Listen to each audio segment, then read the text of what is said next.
I'm joined today on In Conversation by my longtime friend and expert and thought leader in the security industry, Mike Gips.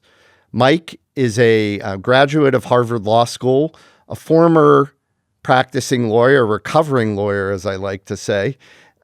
And Mike transitioned from the law into the security space, first as a writer and editor at a leading trade publication, and now as a noted consultant, thought leader, and contributor, helping companies navigate security and risk management at the company Kroll, which many people know as a well-known security, risk management, and financial management consultancy.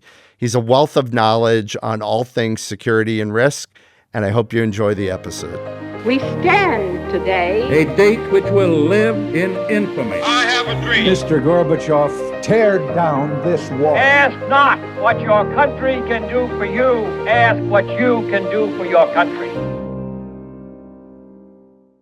All right. I am here today with my longtime friend and noted expert in the risk and security space, Michael Gips. Mike, welcome to In Conversation. Thank you, Howard. I'm delighted to be here. Mike has written a book sitting next to me. It's not in the manual. Real World Leadership for Security and Risk Professionals. Mike, one thing I was struck by when I read the book and when I was preparing to sit down with you is your own journey. You are, among other things, a recovering lawyer. Yes, I am. A graduate of Harvard Law School. You entered the legal profession, and which is a profession known for, I would say, risk aversion. No offense to my colleagues inside Cozen, but the legal profession is generally viewed as a conservative profession. And you left the law and entered the world of security and risk management, and you started out as an editor in a trade journal, and Yep. You've now transitioned to be a consultant. But I was struck by the fact that you jumped from this conservative world into the world of risk. And the legal profession is itself about risk, but when you're actually in the business of preventing problems from happening, like risk and security professionals are, it's a high risk space. You have to make real-time decisions about situations that present themselves. What was it that drew you from the law to that world? Really interesting question. And you cover a lot of ground there. I just want to clarify that while everything you said was correct, it wasn't a straight line journey from being a lawyer to, okay, I was a journalist and then right into security. I had a lot of, it was very serpentine, twists and turns. And even as recently as a few years ago, it still was sort of uncertain where I was going to go. So as you say, I graduated from law school and I clerked for the New Jersey Supreme Court a year after I got out. And I was doing death penalty appeals, which was both really exciting and really depressing because you see the worst of people. It was really good intellectually. I learned all the issues having to deal with, death penalty constitutionality and all the things that can happen in trial and pre-trial and post-trial that can upset a verdict and a sentence. And when someone's life is on the line, at least for me, it's like, I'm going to make sure this is right. I do all the homework. I review every argument. I look through all the case history and the documents. I liked that, but it was also kind of traumatic dealing with horrible things that people did and seeing all these grotesque pictures. And I practiced law for a couple of years at a medium-sized law firm in D.C. It was okay, but I wanted to be the client. I wanted to be the one doing stuff. I didn't want to be coming in and saying after the fact that after something happened and say, okay, we're going to figure something out. It's I wanted to be in the action. Now you can do that if you're in transactional work. I was a litigator, so it was things happen, but I didn't want to do transactional. I didn't want to do corporate transactions. I didn't want to do trust and estates or tax or anything like that. I wanted to be more active. And I liked the cases I was working on, had to do with intellectual property, had to do with workplace issues, workplace violence, discrimination, abuse of drugs, things like that. And I realized I didn't want to be a lawyer. And I took my background with doing the death penalty stuff and liking the stuff about intellectual property and workplace policy issues. And I started writing about it freelance for the Washington City paper, which was a lot more robust back then when I was doing that. And I eventually got a job as a magazine editor for a security magazine. And over time, I learned, pretty much I was learning at the knee of the masters. I was interviewing people. I was editing their stories, and they were experts on all these fields. So I got to know the people, I got to know the subject matter, and then so I moved into security, but also the association world. So there's a little more detail, but I had to make a choice between association world and security was where it was at. Yeah. And I became an expert. But to your point about law firms and lawyers being very conservative and risk averse, a lot of my clients now are law firms. And yes, that is 100% correct. They're experts in managing legal risk, but other kinds of risk, law firms are not at the tip of the spear in doing anything. I'm sure you know that they wait till other law firms do things. Like, they're who's going first? Who's going first? Yeah. Exactly. And was this, remind me from a timeline perspective, was that post 9/11 when? I went into security in 1994. Okay, so it was pre 9/11, but what a period we've been through. I mean, I often say, just look at what's happened this century from a risk and security point of view, and I define that broadly. 9/11, the dot-com bust, the global financial crisis, when you couldn't talk to me for the better part of a year because I was Right. sleeping in the basement of the Treasury building. COVID. Mm-hmm. I mean, the pace of these global cataclysmic events, global in nature, that have happened over the course of the past 25 years, as you've been evolving in this field, are mind-blowing. Mm-hmm. You've written this book on leadership. I think people in your field are the first to feel the pressure. I'm sure when COVID was coming down on all of us, it was the security and risk professionals inside corporate America that were the first phone call, or among the first phone calls. How are we going to deal with this? All of a sudden, our employees are scattered all over the place. They're not coming to the office. What does it mean? How do we control information, et cetera, et cetera? How do security and risk professionals stay grounded when you don't know what that next crisis is, or when something cataclysmic happens? We've been through these traumas. So you hit the $1 million question. And to your point about security being the first responders or first movers when there's a crisis, my colleagues and I during COVID, we were the ones now that had to go into the buildings and had to create spaces, standoff distances, or and distribute masks and go into retail stores and keep people away and enforce mask policies and things like that. And people were not happy about that. I was literally in a facility taking people's temperature, with one of those, forehead kind of devices. So these are things we were asked to do. Also, my colleagues became experts on filtration systems, air filtration. That's not what they do, but no one else was like, the facilities people were like, hey, we need help on this. Who's willing to do it? So my colleagues, my co-professionals stepped in. So, but as far as your question as to how you deal with shifting sands and crisis, and keep your composure, and you have to decide to thrive in that situation. Yeah. If you don't like uncertainty or chaos or rapidly shifting sands, then you don't go into this field. However, that's not to say that you're kind of on your own. There are some principles, which is you aren't necessarily solving a problem, but you're you're making good judgments with the best information you have. Now, I'm a fan of this show, and I watched with interest when Annie Duke was on. I've read her book, Thinking in Bets. And as a matter of fact, I write a leadership column for a magazine, and I wrote one about her book a couple of years ago. And what she says, as you well know, because you spend time with her, is that think of risk decisions in terms of bets. And for each decision you're making, okay, what kind of information do I have? What kind of information do I need? How might the information change? And what's the best thing I could do at this time? So your poker's relatively simple, right? For her, she's playing $1 million hands. I'm playing for $2, right? And I'm not a particularly good poker player, but I can vouch for that. yeah, that's not breaking news. But so you're taking the information that you have, you're saying, okay, what's the risk? How could this change?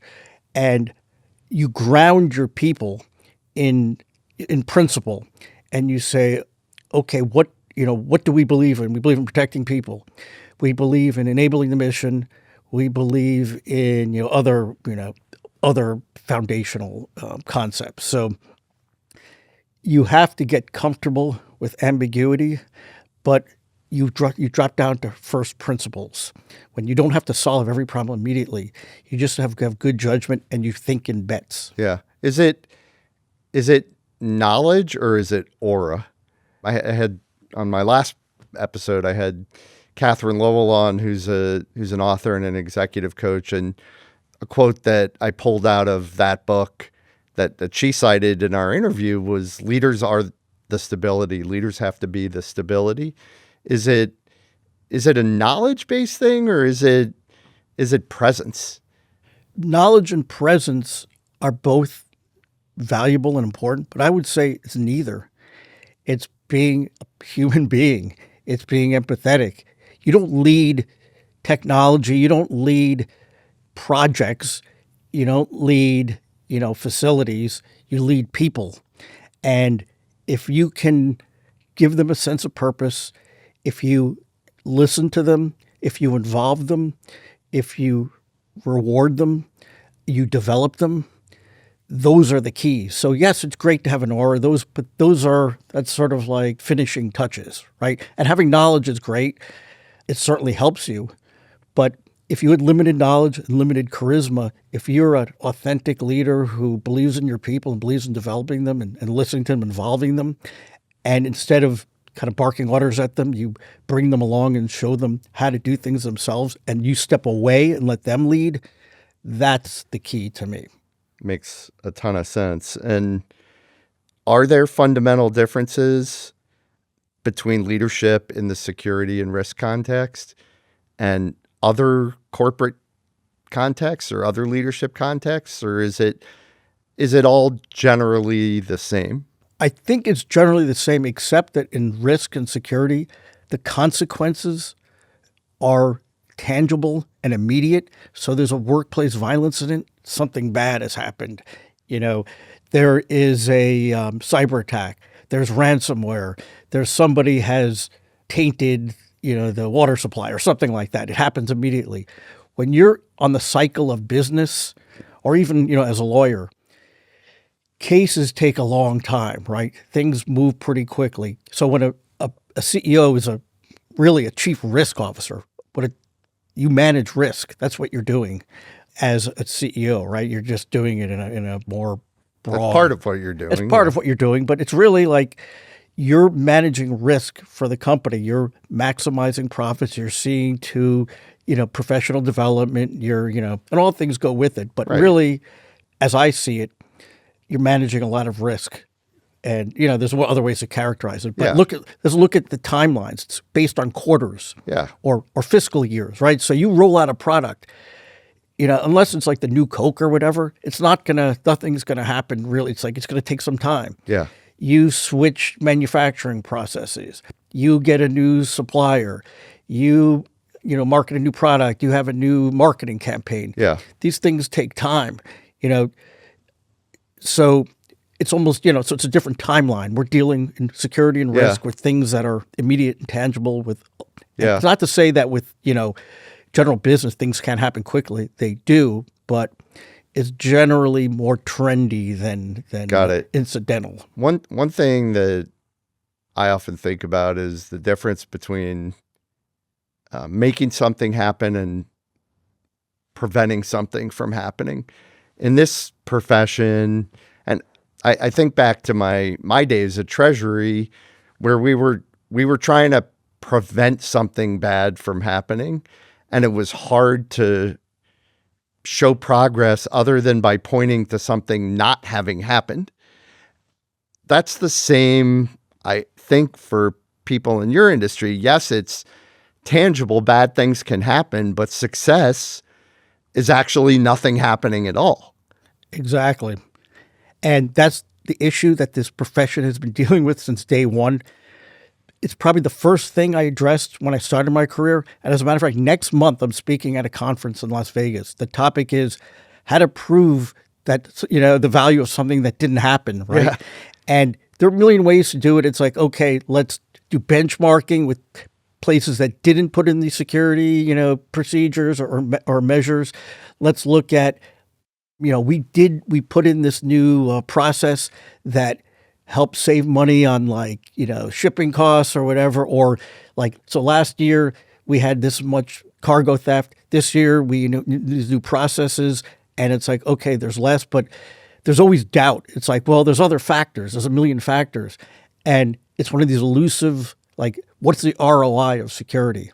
And there's a lot of formulas, and it's it's sort of the it's like the fountain of youth, or we're looking for Shangri-La. You're trying to prove a negative. Prove a negative, exactly. And I like to say we have definitive answers for it, and there are metrics that get to it, but there's nothing that's sort of like the silver bullet for it. So you talk in the book, you give this anecdote about a security leader that drove through a snowstorm to help a community deal with an immediate challenge under very adverse circumstances. What do you take from an anecdote like that you can't teach in a classroom? That gentleman, when I talked to him about this, and I've known him for years, and I've known about this incident. I was actually privileged and honored to be able to use it, because I think he should write about it. And I used his own words in the book because they're so powerful. He said to me, I am, and I'm not going to go into detail because I don't want to reveal too much, but he said to me, I've been in the Army, I've been a protector, for all these different organizations, and this was my calling. I felt like all the things I trained for in my life have led to this moment. Because this is who I am as a whole. It's bringing all these things together. I found my purpose is to protect these people who had nobody else to turn to, because they had contacted the FBI, they'd contacted state police, other groups, and people had turned them aside and said, okay, this is, we're not putting resources into this. And he was part of a sort of a private group that went out to assist. But that, I call that teleological leadership. That's just my own term. If you have, what does it mean? Telos is like what you're meant to be. Okay. So it's Aristotelian term. The perfect example, or the quintessential example, is an acorn. An acorn's telos is an oak tree. It's like what you're designed to be. It's like fulfilling, your, what's encoded in your DNA. And very few people get to experience that or realize they're experiencing that. So for him, it just seemed like, okay, there's bigger things out there. There's things that touch you as a heart, and that's what real leadership. If you can get to that, yeah. I don't know if you know the theory of tribal leadership. Tell me. So in an organization, any groups of people, usually in a company, these two theorists have said, okay, there's 5 levels of tribal leadership. Tribal level 1 is when the worst workers who are down on themselves and everything, and it's abbreviated as everything sucks, everything stinks. The second tier is it's a little better. Not everything stinks, but the person stinks. It's like, okay, the company's okay, but I'm terrible.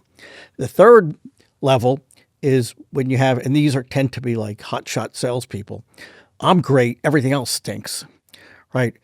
The fourth tier, then you're starting, so that's, okay, these people are successful, but they're not building a team or developing people. The fourth tier is this organization is great. We're doing great things, we're profitable. The fifth tier, which is very elusive, is the world is great. And that I think of as what this guy is doing, right? And if he had a team around him, he did build a team around himself. So this is like you're fulfilling something higher in life. And the other example I give for this is when those astronauts, I forget what Apollo mission it was, were stuck, and the people on the ground had to jerry-rig away from them to get back to Earth, and they all came together as a team under that leadership, and they're doing something for a higher purpose. That I see as level 5. So this gentleman got to level 5. I know I'm bringing different types of leadership theory in here, but yeah, that's how I see it.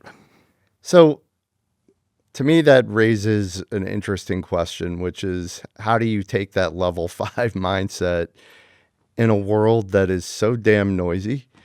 And it's come up on virtually every one of these conversations I've had.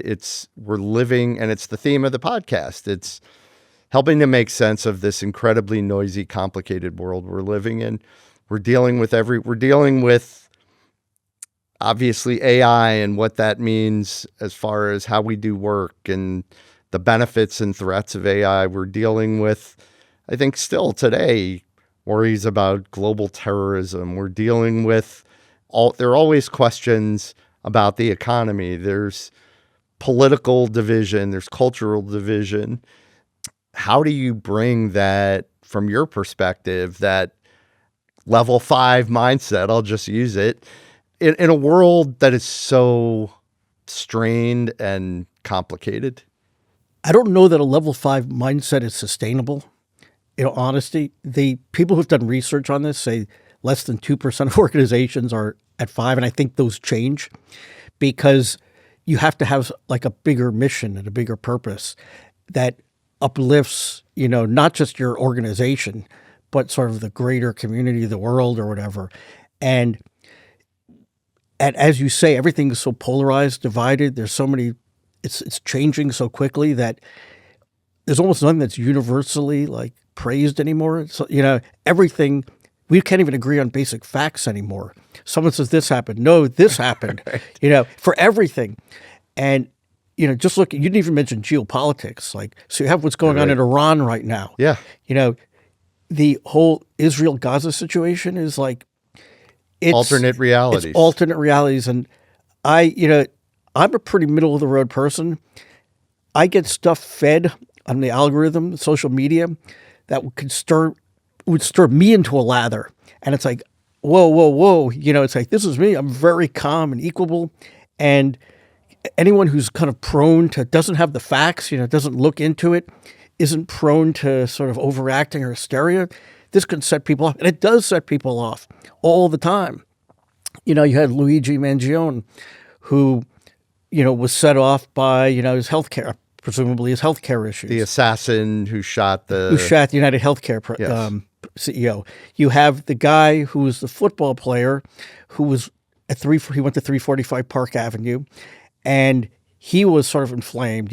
It's a grievance culture there. So everybody is, and the algorithms, set us against each other, and people learn from TikTok these very basic sort of infantile approaches, but convincing and highly rhetorical and highly produced. And that's, so people call it like TikTok University. That's where people are learning things. I read the other day that what's motivating a lot of the political violence and the corporate violence, I'll say, and there's been a lot of it, sadly, from the Trump shootings to Minnesota. You referenced the United Healthcare situation and others. There's no guiding philosophy. There's almost a doomsday, end of the world, like hopelessness. That's the theme, or lack of a theme, that's cutting across these various scenarios.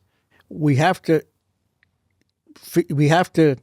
realize, that this sounds sort of simplistic and trite, but, we share a common humanity, and that the factors that are trying to drive us apart, a lot of it is artificial. It's bots that are surfacing things. I was looking earlier today, and it said, like, the Israelis had a bobsled team, and they're saying, oh, why could the Israelis have a bobsled team? They should worry about their genocide or whatever. It's all these people, and there were a million comments that said, but the bobsled gold medal was promised to them 3,000 years ago. It's like, these are bots doing it clearly and trying to get people. And then, then there's other comments that are clearly the other way.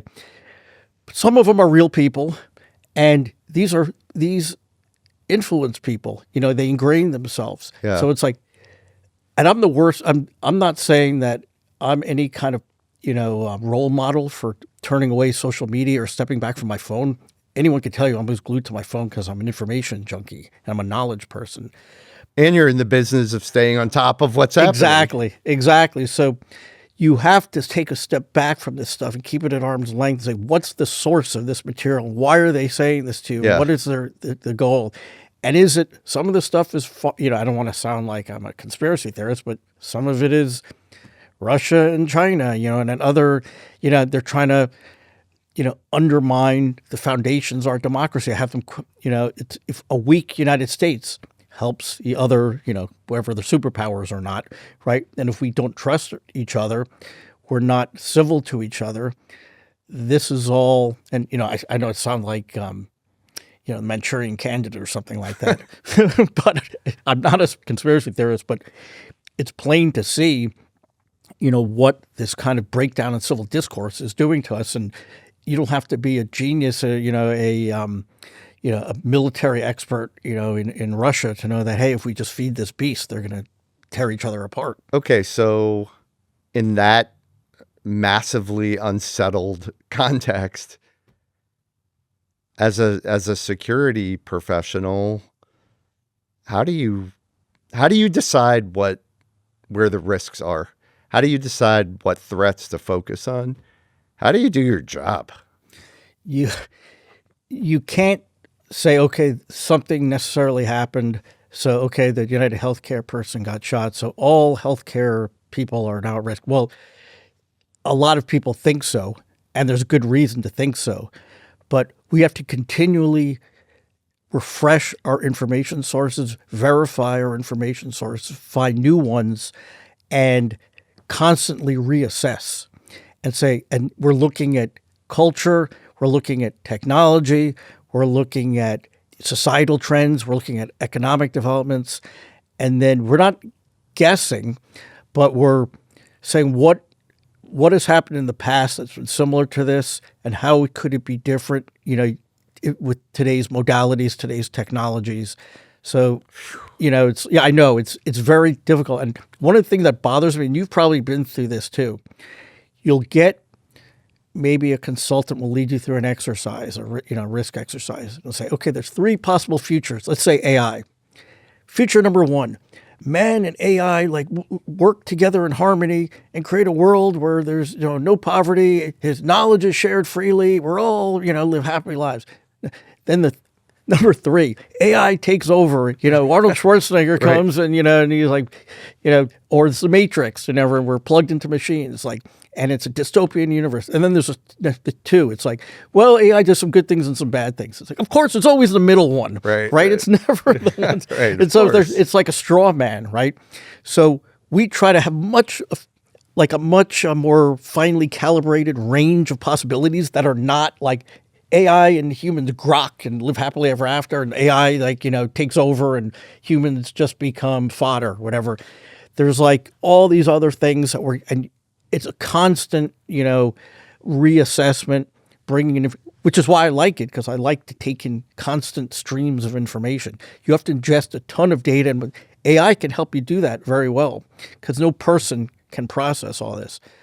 But, and I don't want to get attention to AI, but you have to know who's feeding the beast, right? Where that information is coming from, because it's tainted. then everything that comes out of it is tainted. So sourcing for large language models, I'm talking about generative AI. Yeah. Large language models, you have to be very careful where they're pulling from.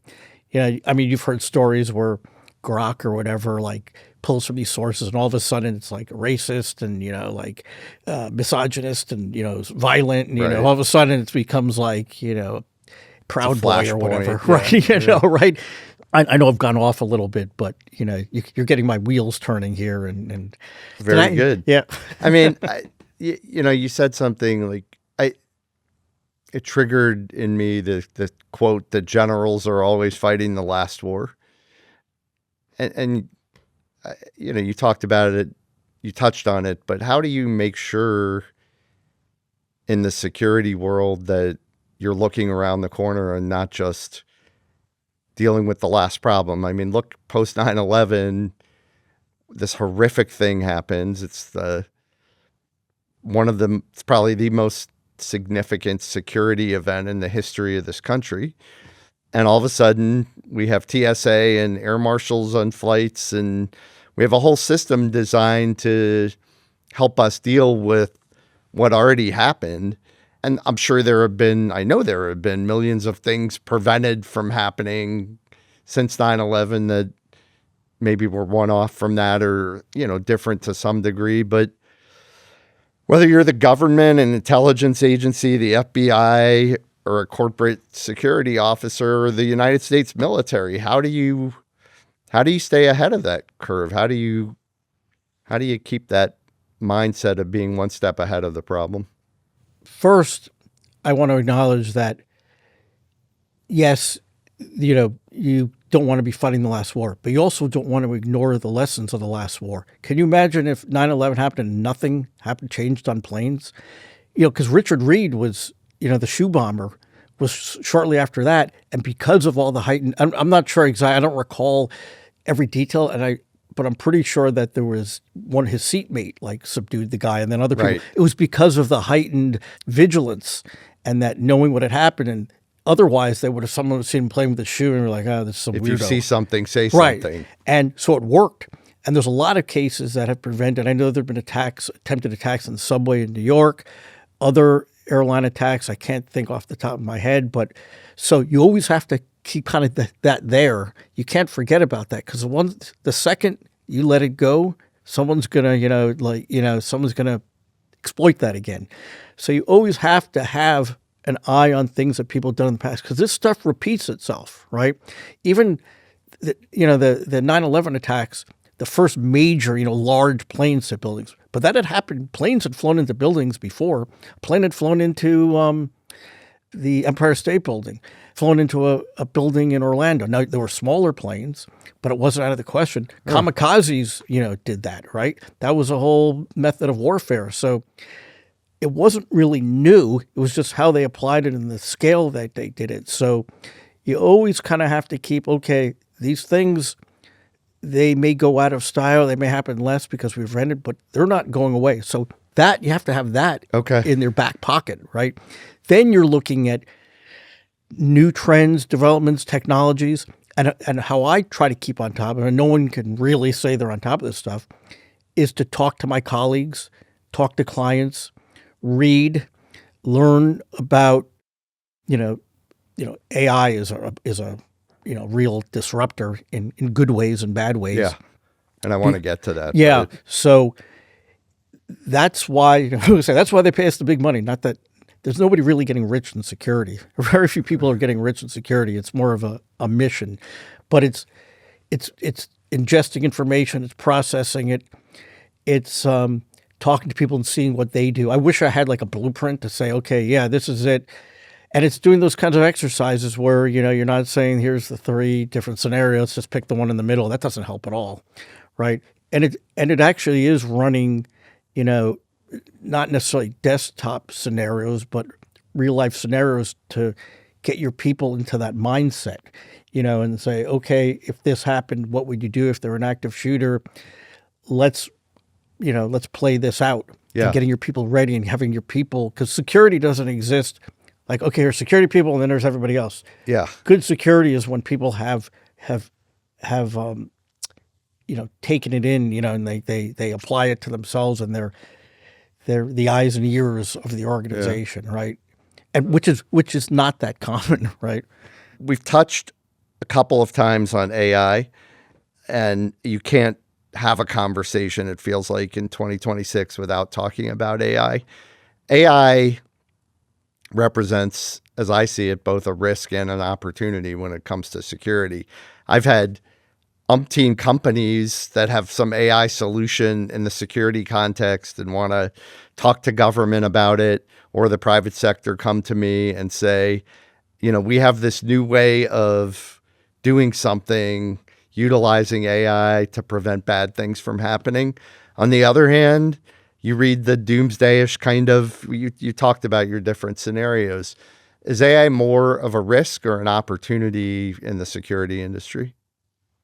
I like to see it as more of an opportunity, but any technology, when, any technology is going to be exploited by bad people, right? So you have to, and to some extent, bad people are always going to be a step ahead because you're very clever. It's like, okay, let's figure out how we can leverage this, to do harm. AI has a lot of, it can bring a lot of threats.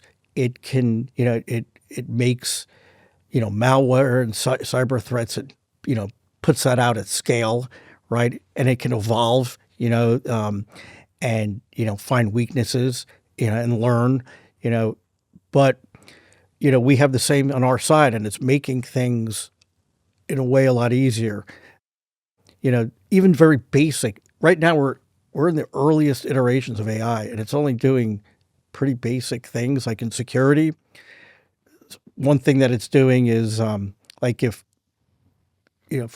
someone has to write a report or something, they'll take notes and they'll make it into a standardized report, which is a headache for, guards. Like, sure. And these people some of these people don't necessarily like to write, or if you have body cams on, it'll go through and scroll through footage, and it'll listen for certain words, and might go through hundreds of hours and say, okay, this is an efficiency tool. It's an efficiency tool, exactly. For me, it's now I can use it for proposals or something, and if you know how to use generative AI well, if you use it poorly, you're going to get burned by it because it's only as good as the information that you tell it and how you iterate it. So I was trying to have it help me do something or other. And it was like, it kept saying, like, giving me these like pat answers. Like, it's like, no, you're not getting it. I mean, it's, it's kind of silly having, the discussion, but it's like, this is what, and then it will come back and say, you have to be careful because it'll be fawning and say whatever you want. Oh no, you're right. You made it much better. Right. It's like, let's calm down here. Right. Don't lick my boots. This is what we want to get to. And you're just, it's just programmed to, it's a sequencing thing, right? Yeah. It's just, it doesn't know what it's saying, right? It's just, it's all based on patterns, right? So you have to help it get there. And some of the stuff it does really well, like it organizes and it says, okay, I want to know everything it is to know about IRS 132, which is a provision on, taxes for if you get security in your home, whatever.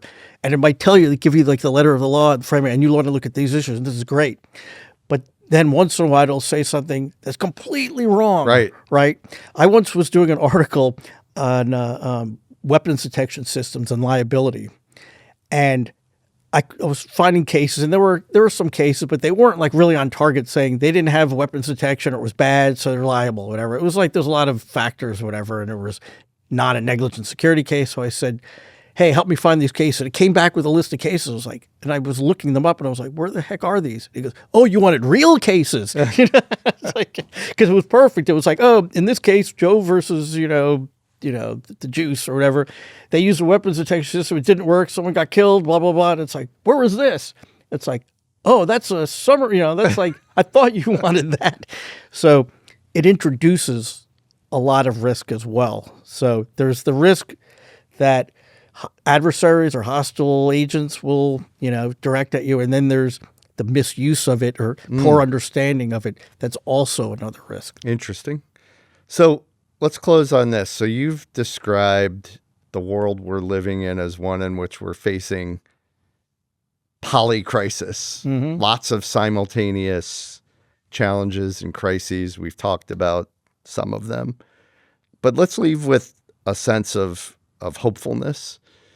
How do we maintain a positive vision and attitude about life when you feel the exhaustion of those polycrises? What's the practical mind shift, not just as a leader, but as an individual, as a citizen? How do you maintain that optimistic, bright outlook in a challenging world? What I think is, and this is kind of a mnemonic or not mnemonic, but a heuristic it's like, what other period of time would I prefer to live in? Right. So I look back at other periods of time. Yeah. So, and I'm fairly old, so I've lived through these periods of time. Right. So it's like, okay, the 80s, people were like the Reagan years or whatever. No nukes. Right. No. Yeah. Right. So there were nukes. We had mutually assured destruction. Crime was much higher in the 80s. It seems like it's more now because of, we're bombarded. It used to have a 24-hour news cycle. Now it's a 24-second news cycle. Yeah. Everything gets, it's like. I like that. My brothers and I are on a chat, a SMS text group. Yeah. And, it's like, so we're, it's sports and stuff. So if like the Mets signed a new player, someone will say, hey, the Mets signed, and then someone else will send a picture of an old man with a newspaper, like old news. And it could happen 2 seconds ago, but if you weren't right on it, all right. you're out of touch. So that is falsely setting us up for, like everything has to be happening now. But look at all the opportunity we have. Look at all, yes, bad things are happening, but, there's so much more opportunity for anyone to do whatever they want, enabled by a lot of the technology we have today. Sure. Disease prevention, disease treatment. Exactly. Food, certainly there's hunger in the world, and there's war, but there's, we're always trying to improve. We're always iterating. And like, okay, if you look back into when you wanted to live, you're like, hey, I want to live in the 1880s. Oh, you wanted to have like typhus or, malarial disease or whatever. It's like we romanticize these times. But I think we're living in there's as much opportunity as any time. We're barely at the cusp of we're at quantum now. Can you imagine quantum computing, how that's going to change? I don't know. It's exciting to me. As a civilization, as human species, we've always been able to adapt. It's exciting. It's fun. The pace, things that we've always assumed in the past, and this is in the book as well. Like, oh, dinosaurs were this many million years ago, or this part of the body has no use, or whatever. And it's like all of a sudden we're finding out, no, the times change. Oh, this, we cracked the genetic code. I mean, a decade ago or whatever it was, or 15 years ago. Right. Like that was monumental. What we're doing for health and like gene splicing and stuff, and what that means to longevity and for disease. It's exciting, and there's a lot of reason to be optimistic. And really, I put it down to like it's shared humanity. Most of the people, I sound like Anne Frank, but most of the people in the world, I think, want what's best for other people and want to live productive lives and have friends and family. It's true. Yeah. So that's what I fall back on. I think it's true. I mean, we have far more in common than what divides us. I think it's way overplayed, the division to serve people's individual purposes, and not so true. I think if two people from different sides of the spectrum bumped into each other on a street in, some town in upstate New York, I don't think, it's not that they couldn't have a conversation and be civil to one another and have some shared humanity. So that's how I see it. I think it's way overplayed, and I think most people, the vast majority, are fundamentally in the middle. They fundamentally want safety and security for their families. I think that's a human right, and that's what they want. And So I agree with you. And tone down the noise from either side, right? Like, which is a lot of it is manufactured, Yep. right? Or magnified, well beyond its, how influential it should be, right? Yes. Well, the book it's not in the manual. Mike Gips, thank you so much for coming on. This was an amazing conversation, and I think gives our viewers and listeners a lot to think about leadership generally, about what it means to be a professional in the security and risk context, and can't thank you enough and recommend everybody go out and get the book. Thank you so much. This has been a lot of fun. And if the law thing doesn't work out, podcasting could be your next career. Or you could do both, We'll see. I'm not sure our executive producers agree, but we'll see. Okay. Thank you so much. Thanks, this was Mike. great. Thank you so much for joining us for this edition of In Conversation. If you enjoyed it, the best way to support the podcast is to leave a review on Apple Podcasts, Spotify, or wherever you listen to your podcasts. New episodes are released on Monday at 6 a.m. Eastern Time. For more information on Cozen O'Connor Public Strategies, please visit our website at copublicstrategies.com and follow us on social media.